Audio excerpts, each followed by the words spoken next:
இன்னும் என்னென்ன கொடுமையெல்லாம் பார்க்க போகிறோம்னு தெரியலையே. டைரக்டர் சேரன் இன்றைக்கி ஒரு ட்விட் போட்டிருக்கிறாரு, படிச்சிடுறேன் கேளுங்க.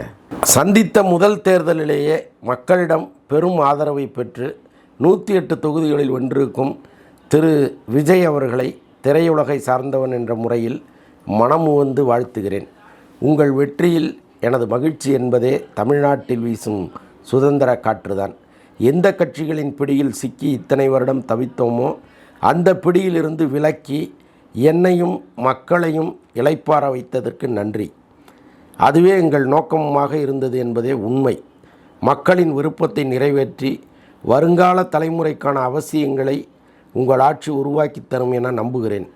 தேர்தலுக்கு முன் உங்கள் மீது வைத்த விமர்சனங்களுக்காக வருந்துகிறேன். டைரக்டர் சேரன் இப்படி ஒரு ட்வீட் போட்டிருக்கிறாரு. இன்னும் எத்தனை பேர் இது மாதிரி தொடர்ந்து பதிவிட போகிறாங்கன்னு தெரியல. ஆனாலும் இன்னும் சில பேர் அந்த பிடிவாதத்தை விட்டு, அல்லது நாம் ஒரு முடிவெடுத்தால் நம்ம பேச்சை நம்மளே கேட்கக்கூடாதுன்னு நினச்சிக்கிட்டு அந்த அந்த நிலையிலிருந்து இறங்கி வரவே அவங்க மனசு தயங்குது. விஜய் ஜெயிச்சிட்டாரா, கொஞ்சம் பால்டாயில் வாங்கி குடிச்சிடலாம் போல இருக்க அப்படின்னு சொல்கிற கூட்டம் இன்னமும் இருக்குது. விஜய் ஜெயித்தது குறுக்கு வழியில் இல்லை, கூரையை பிச்சுக்கிட்டு உள்ளே குதிக்கலை. அவருக்கு மக்கள் வாக்களிச்சிருக்கிறாங்க. இந்த ஜனநாயகத்தில் மக்களுடைய பெரும்பான்மை என்னவோ அதுதான். அப்படி இருக்கும் பொழுது அவரையும் முதல்வராக ஏற்றுக்கொள்வது தான் சரியாக இருக்குமே தவிர, இன்னும் சிஎம் பதவியை அவர் ஏற்றுக்கவே இல்லை. அதற்குள் உட்கார்ந்து அங்கங்கே கடுமையான விமர்சனங்களை முன் வச்சிட்ருக்காங்க. முக்கியமாக இந்த ஜேம்ஸ் வசந்தன் அவர் அடங்கிறத நமக்கு தெரியவே இல்லை. வெறுப்பை கேட்கலாம். நீங்கள் சரியை சரின்னும் தவறை தவறுன்னு சொல்வதில் தப்பே கிடையாது. அதுக்கு தான் நீங்கள்லாம் இருக்கீங்க. ஆனால் இன்றைக்கி காலையில் ஒரு வீடியோ இன்டர்வியூ பார்க்குறேன். அதில் அவர் சொல்கிறாரு, நல்ல வேளை மு.க. ஸ்டாலின் தோத்தார். அவர் ஒரு வேளை ஜெயிச்சு சட்டமன்றத்துக்கு முதல்வர் நாற்காலியில் விஜய் இருப்பதை எதிர்க்கட்சி வரிசையிலேருந்து அவர் பார்க்குறது எவ்வளோ பெரிய கஷ்டம். நல்ல வேளை கடவுள் இருக்கான் அப்படின்னு அவர் சொல்கிறாரு. அவர் வேணால் ஸ்டாலின் கடவுள் நம்பாமல் இருக்கலாம், ஆனால் நான் நம்புகிறேன் கடவுள் இருந்ததுனால தான் அவருடைய தோல்வி அப்படின்னு அவர் சொல்கிறாரு. அப்போ எவ்வளவு வெறுப்பு விஜய் மீது இருந்தால் இப்படி ஒரு வார்த்தை வரும்? நீங்கள் இதற்கு முன்பு இதே ஜெயலலிதா அம்மா முன்னாடி ஸ்டாலின் உட்காரலையா, கலைஞர் உட்காரலையா? கலைஞரை விட ஒரு பழுத்த அரசியல்வாதி, ஒரு பழுத்த பண்பாளர், ஒரு இலக்கியவாதி இருக்காங்களா? அண்ணா மாதிரி அல்லவா கலைஞர். அவரே ஜெயலலிதா அம்மா முன்னாடி உட்காந்து அரசியல் பண்ணாரா இல்லையா? அப்போ நீங்கள் இங்கே ஜனநாயகம் ஒரு தீர்ப்பு கொடுக்குது. அந்த ஜனநாயகத்தின் அடிப்படையில் ஒருத்தர் முதலமைச்சராக உட்கார்றாரு. அதுக்கே உங்களுக்கு வலிக்குது. அவர் முன்னாடி உட்காந்து பேசுவதற்கு உங்களுக்கு அவ்வளோ கஷ்டமாக இருக்குது. ரொம்ப உள்ளபடி ஸ்டாலின் அவர்களுடைய தோல்வி நானே வருத்தத்தோடு பார்க்குறேன். ஏன்னா அவர் கட்டாயமாக வெற்றி பெற்றிருக்கணும். அந்த தொகுதிக்கு அவ்வளவு நல்லது செஞ்சுருக்கிறாரு. ஆனாலும் அவருடைய இந்த இயலாத வயதில் என் சக்திக்கு மீறி நான் உழைச்சேன் அப்படின்னு சொல்கிறாரு. அது உண்மை. நானே வருத்தப்படுறேன். ஆனால் இன்றைக்கி முதலமைச்சராக விஜய் வந்துட்டார். அவரை முன்வரிசையில் உட்கார்ந்து நெறிப்படுத்த வேண்டிய கடமை இன்றைக்கி திமுகவுக்கு இருக்குது. ஏன்னா இத்தனை ஆண்டு காலம் நம்மை ஆண்ட ஒரு கட்சி, அவ்வளவு படுத்த அனுபவசாலிகள், புதுசாக வந்திருக்கிற பசங்களை தம்பி இப்படி செய்யாதீங்க அப்படின்னு வழி நடத்தி ஒரு நல்லாட்சியை நடத்தணும்.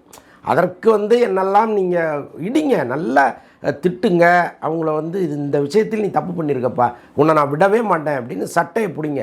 எல்லாத்துக்கும் உரிமை இருக்குது. கடைசியில் அது தமிழ்நாட்டு நலனில் தானே போய் முடியணும். அப்போ இன்னமும் உட்காந்து பல இடங்களில் அசிங்கமாக பேசிக்கிட்டு நேற்றுலேருந்து ஆரம்பிச்சிட்டாங்க. என்னென்னவோ கதைகள் இன்னமும் கதை கட்டிகிட்டு இருக்காங்க. திருச்சி கிழக்கில் திரிஷா தான் நிற்க போகிறாங்கன்னு ஒரு கும்பல் கதையை கிளப்பி விட்டுட்டு இருக்காங்க. அதையும் சீரியஸாக நினச்சிக்கிட்டு பல பேர் அங்கங்கே பேசிகிட்டு இருக்காங்க. வெக்கம் அல்ல உங்களுக்கு? இவ்வளவு நேரம் உட்காந்து, இவ்வளவு காலம் உட்காந்து பேசி ஒரு ஒரு ஒரு மாபெரும் கட்சியான திமுகவே அடக்கி ஒடுக்கி உட்கார வச்சுட்டிங்களே, நீங்கள் தானே அதுக்கு காரணம். திமுக ரெண்டாவது காரணங்கிறது தனியாக வச்சுருவோம். ஆனால் அங்கங்கே உட்காந்து விஜயை இழிவுபடுத்துகிறேங்கிற பேரில் அசிங்கமாக பேசி, தப்பாக பேசி, ஒரு தேர்ட் பர்சன் அதை பார்க்கும்போது இவ்வளவு பாடுபடுத்துகிறாங்களே, அதுக்கு விஜய்க்கே ஓட்டு போடலாங்கிற ஒரு எண்ணத்தை உருவாக்குனதே நீங்கள் தானே.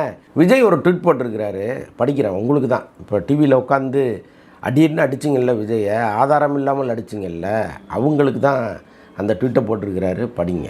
என் நெஞ்சில் குடியிருக்கும் அனைவருக்கும் வணக்கம்.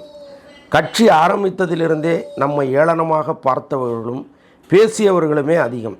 அரசியலில் இது இயல்பே என்றுதான் நாமும் அதை கடந்து வந்தோம். எவரையும் சாராமல் மக்களை மட்டுமே நம்பி தேர்தல் களத்திலும் தில்லாக நின்றோம்.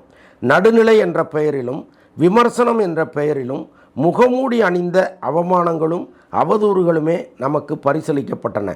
ஆனால் நாம் யாருக்கு நன்றிக்கடன் செலுத்த அரசியலுக்கு வந்தோமோ அவர்கள் நம் சொந்தங்களாகிய நம் தமிழ்நாட்டு மக்கள் நம்மை எப்போதும் தாயன்போடு தாங்கியே பிடித்து வந்திருக்கின்றனர்னு அவர் சொல்கிறாரு. அதுக்கப்புறம் நிறையா சொல்கிறார், அது நமக்கு தேவையில்லை. எவ்வளவு வலி இருந்தால் இந்த வார்த்தைகளை அவர் பயன்படுத்தியிருப்பார். உங்களுடைய எல்லா டிபேட்டுகளையும் அவர் உட்காந்து பார்த்துருக்கிறாரு. இதில் நடுநிலையோடு பேசிய நிறைய பேர் இருக்காங்க. நம்ம அவர்களை எல்லாருமே கட்டாயமாக பாராட்டணும். இல்லாத தகவல்களை இட்டுக்கட்டி பேசுகிற பலரையும் தான் அவர் இங்கே ரொம்ப வேதனையோடு குறிப்பிடுறாரு. ஓகே, ஏதோ பெரிய நெருப்பாற்றை கடந்து இங்கே வந்துட்டார், கொஞ்சம் ஒரு ஆசுவாசப்படுத்திக்கிறதுக்காகவாது டைம் கொடுங்க. அதற்குள் அடின்னு அடிக்கிறது எந்த விதத்திலும் நியாயம் இல்லை. அதே மாதிரி இந்த வெற்றி கழிப்பில் இருக்கிற அவருடைய வேட்பாளர்கள் சில இடங்களில் நடந்து கொள்கிற விதமும் கொஞ்சம் தவறாக இருக்குது. அதை கட்டாயமாக விஜய் கவனிக்கணும். அதை ஆரம்பத்திலே கவனித்து மக்கள் எந்த நேரத்திலும் வெறுத்து விடாத ஒரு சூழ்நிலையை உருவாக்கணும். அதையும் இந்த நேரத்தில் நாம் விஜய் நோக்கி கேட்டுக்கிறோம்.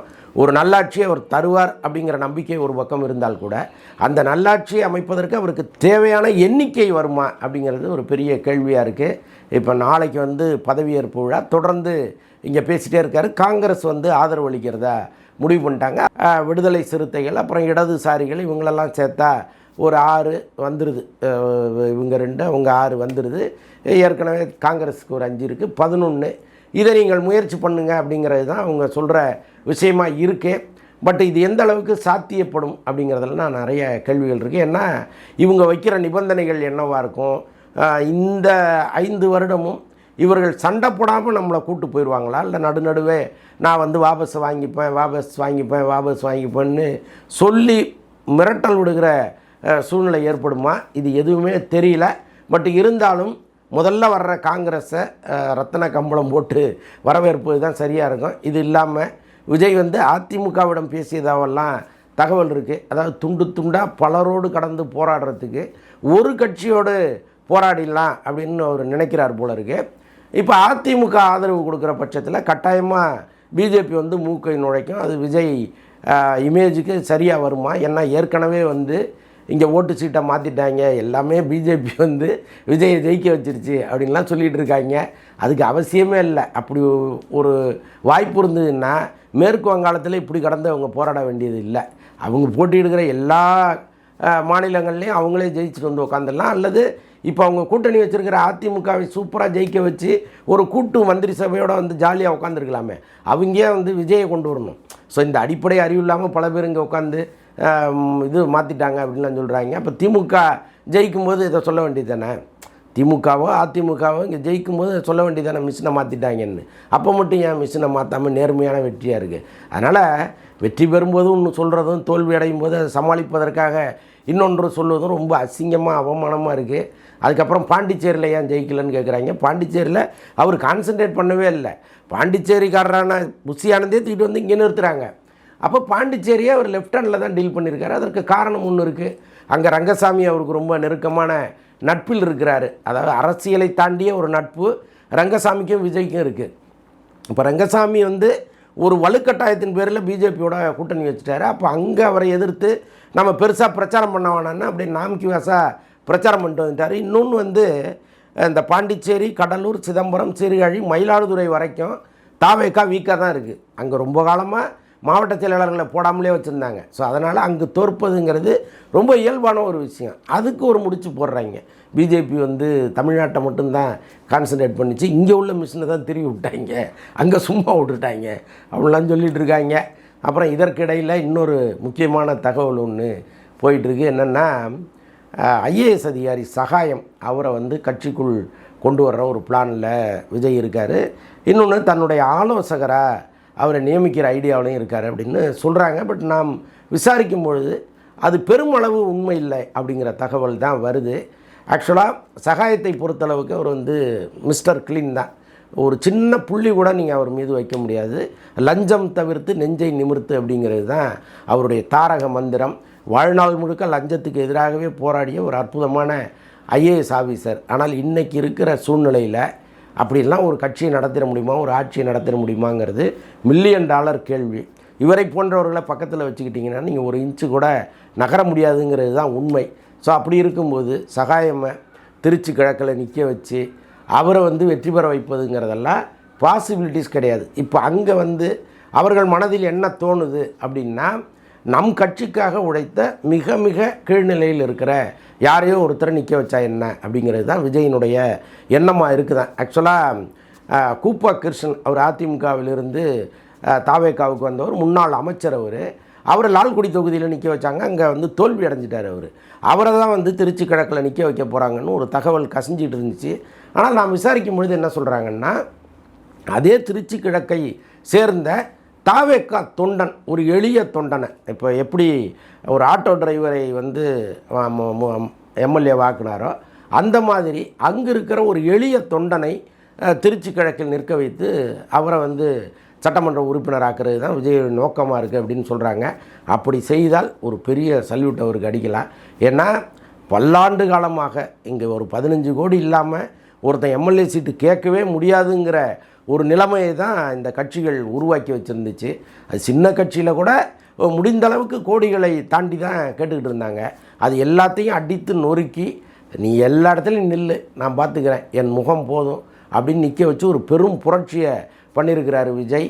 அதற்கப்புறம் சாதி மதமற்ற வேட்பாளர்கள், முக்கியமாக பார்த்திங்கன்னா இந்த தொகுதியில் இந்த ஜாதி நிறையா இருக்குது, அந்த தொகுதியில் அந்த ஜாதி நிறையா இருக்குது, அந்த ஜாதியை சேர்ந்தவர்கள் நிற்க வைங்க அப்படின்லாம் சொல்லுவாங்க.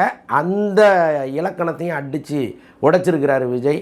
கிட்டத்தட்ட ஒரு வாழும் பெரியாராக அவர் இருக்காருன்னு கூட நான் சொல்லுவேன். ரொம்ப ஜிஞ்சா அடிக்காதரா அப்படின்லாம் நீங்கள் கோவப்படலாம். ஆனால் ஒரு நிமிஷம் உட்காந்து இதை யோசிச்சிங்கன்னா, ஒரு 30-40 ஆண்டு காலமாக இங்கே பின்பற்றப்பட்ட ஒரு வழக்கத்தை ஒருத்தன் அடித்து நொறுக்கிறான்னா அவனை ஏன் நீங்கள் பெரியார்னு சொல்லக்கூடாது அப்படிங்கிறது தான் என்னுடைய கேள்வி.